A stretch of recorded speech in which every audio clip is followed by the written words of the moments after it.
আসসালামু আলাইকুম। সবাই কেমন আছেন? আশা করি ভালো।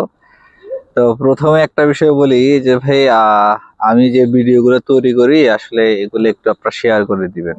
এটা আজকে বললাম এই জন্য, কারণ আমি যে ভিডিওগুলো তৈরি করতেছি এটা আসলে শুধুমাত্র আমার যে কয়জন ফলোয়ার আছে তাদের দেখার জন্য না আসলে। হ্যাঁ, আমি চাচ্ছি যে অন্তত যারা সার্বিয়াতে আসতে যাচ্ছে বা আসার চেষ্টা করতেছে তারা যেন অন্তত আমার এই কিছু তথ্য অন্তত তারা শুনে যদি উপকৃত হয়, এতেই মনে করেন আমি খুশি, আলহামদুলিল্লাহ। তো আপনারা এটা একটু শেয়ার করে দিবেন, এটা অনুরোধ থাকলো। তো আজকে পারমিট নিয়ে কথা বলবো যে বর্তমানে পারমিট ইস্যু হতে কত সময় লাগে বা পারমিট ইস্যু হতে দেরি হচ্ছে কেন, এই বিষয়টা নিয়ে কথা বলবো। মানে অনেকে এই বিষয়টা নিয়ে আমাকে আসলে মানে জানতে চাইছেন আমার কাছে যে ভাই আমি 3 মাস হয়ে গেছে, 4 মাস হয়ে গেছে, 6 মাস হয়ে গেছে, কিন্তু আমার পারমিটটা এখনো পারমিটই আসে নাই, এমন কেন হচ্ছে? তো আমি বলবো যে ভাই পারমিট ইস্যু হইতে বর্তমানে সময় লাগতেছে, এটাই সত্য। মোটামুটি দেখা যাচ্ছে 45 থেকে 60 দিন, মানে 1.5 থেকে 2 মাস সময় এখন লাগতেছে এই মুহূর্তে। আর যদি কোম্পানি ভালো হয়, কোম্পানির র্যাঙ্কিং ভালো হয়, কোম্পানির রেপুটেশন ভালো হয়, সার্ভের যে কোম্পানি আপনাকে পারমিট দিবে, তাহলে আরো অল্প সময় হয়, মানে মিনিমাম 1 মাস সময় ধরে রাখতে হবে। যদি ভালো কোম্পানি হয় এমন সময় লাগবে। আর যদি একটু নর্মাল বা হচ্ছে তাদের মানে 50-50 রেটিং ভালো আছে, গভর্নমেন্টের সাথে তাদের তেমন ঝামেলা নাই, সবকিছু মানে ওভারঅল আছে, তাদের হচ্ছে 45 থেকে 60 দিন সময় লেগে যাবে, এটাই। আর আরেকটা বিষয় হচ্ছে এখন কিন্তু পারমিট হচ্ছে গণহারে ইস্যু হচ্ছে না, মানে আগে যেমনটা হচ্ছে গণহারে পারমিট ইস্যু হইতে, এখন কিন্তু গণহারে পারমিট ইস্যু হয় না। এখন হচ্ছে অনেকটা যাচাই বাছাই হয়, মানে যখনই কোনো কোম্পানি লেবার মিনিস্ট্রিতে লোকজনের জন্য অ্যাপ্লাই করে, তখন হচ্ছে কোম্পানি গভর্নমেন্ট এই বিষয়টা আগে যাচাই করে কোম্পানিটা কেমন, কোম্পানির রেপুটেড কিনা, কোম্পানির ট্যাক্স ইন্স্যুরেন্স, কোম্পানির সবকিছু ঠিক আছে কিনা, মানে সবকিছু যাচাই করে। যদি দেখে যে হ্যাঁ কোম্পানির সবকিছু ওকে, ইভেন কোম্পানি দেখা যাচ্ছে 5 জন লোকের অ্যাপ্লাই করছে, আসলে 5 জনের তার প্রয়োজন কিনা, এই জিনিসটা কোম্পানি যাচাই বাছাই করে তারপরে কিন্তু পারমিট ইস্যু হয়। এই জন্য একটু সময় লাগতেছে।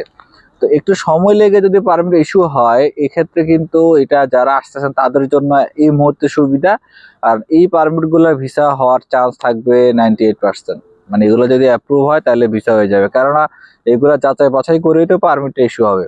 কারণ খুব রিসেন্ট কিন্তু সার্বিয়ার কিছু নতুন বিদেশি কর্মী যারা আসতে চায় ওদের কিছু পরিবর্তন আসছে, তাদের সিস্টেমে কিছু পরিবর্তন করছে।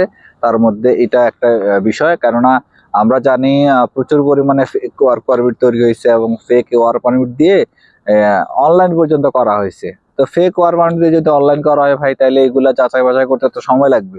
এই জন্য তারা এখন থেকে আগে যাচাই বাছাই করে নেয়, যেন পরবর্তীতে আপনার এম্বাসিতে অনলাইন করলে অনলাইনে অ্যাপ্রুভাল হতে যেন সময় না লাগে, ঠিক আছে?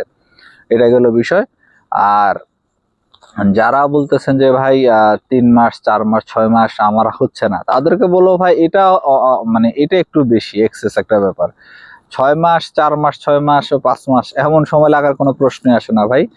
যদি এমন সময় লেগে যায় বা লাগে, তাহলে মনে করবেন আপনার এজেন্সি হয়তো যথাসময়ে আবেদন করে নাই আপনার পারমিটের জন্য, অথবা কোনো কোম্পানিতে ট্রাই করছে, ওই কোম্পানি থেকে পারমিট আসে নাই, আবার সে নতুন অন্য কোনো কোম্পানিতে ট্রাই করতেছে।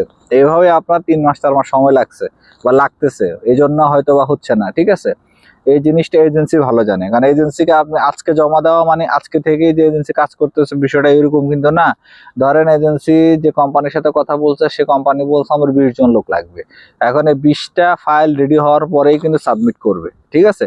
তাহলে দেখা যাচ্ছে আপনি যেদিন জমা দিচ্ছেন ওই দিন থেকে আপনি তো হিসাব করতেছেন, কিন্তু এজেন্সি আরো 1 মাস বা 1.5 মাস পরে সবকিছু গুছাইয়া তারপরে হচ্ছে অ্যাপ্লাই করছে। তাহলে এই দিক দিয়ে তো আপনার 1-2 মাস চলে গেল, বিষয়টা তো এমন, তাই না? এইটা এজেন্সির সমস্যা, এজেন্সির এগুলো আসলে ক্লিয়ার করে না, এটা হচ্ছে ওদের বড় সমস্যা। তো আশা করি বিষয়গুলো বুঝতে পারছেন। পারমিট ইস্যু হইতে এখন সময় লাগবে, তবে এখন যে পারমিট গুলো ইস্যু হবে এদের ভিসা হওয়ার চান্স খুবই ভালো, এবং ভিসা হবে এটা আমরা আশাবাদী, 98% এটা রেশিও।